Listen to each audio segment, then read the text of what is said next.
What is the highest value activity that you can be involved in right now at this very moment and the next? Thanks for watching. My name is Lynn Hinderocker. This is WowBizTV, and time is a gift. It's a very limiting and fleeting gift. That's why we're visiting with Leadership Resources here in Lincoln, Nebraska. I'm talking to Boyd Ober, and he's talking about activities and how you value your time. Boyd, do most executives and senior management people know how to consciously use their time in the most productive fashion? The easy answer to that, Lynn, is probably not. Probably not? Probably not. It's, you said time is a gift.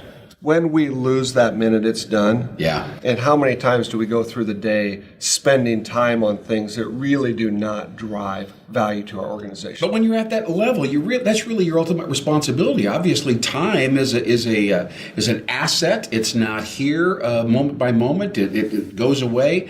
So, do people think to themselves, what should I be doing right now? Or by the time you reach an executive level, you kind of feel like, hey, this is what I do and how I do it. Yeah, I think, Lynn, it really comes down to where that person is in their role, how long they've been in that role, yes, and how comfortable they are in that role. Yeah. As a person transitions through their career, yeah, if they go from a salesperson to a sales manager to a vice president, yeah, you start wondering, what do I do differently? And if they don't know exactly what they're supposed to be doing, what do they gravitate to? Revert back, right? They revert back to what's most comfortable, and that may not be the highest payoff activity for them. Right. This is the whole notion about going from being a tactical worker at some point in your career to being a strategic executive. Right. Yeah. Now, when you work with people, I know you do that occasionally at Leadership Resources, how do you help people grab, value and create value in a more conscious fashion? Do you grow their capacity? Is it a matter of confidence or measurement? Right.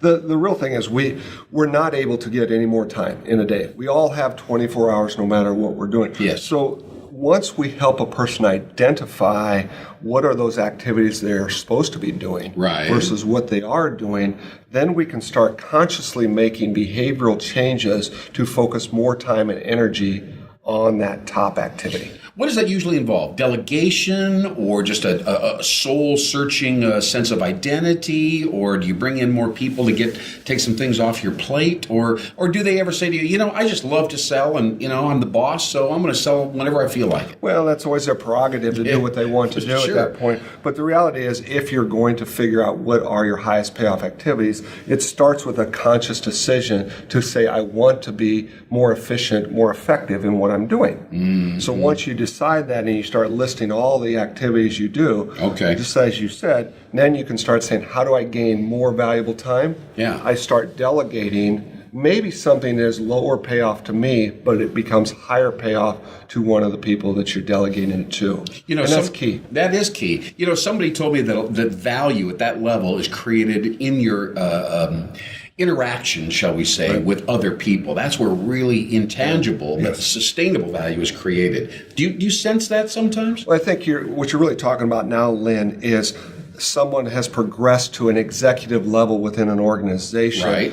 Is one of their highest payoff activities spending time communicating, articulating the vision of the organization. Right. And what I want people to think about when they think about high payoff activities, what drives 80% of your value with maybe only 20% of your time?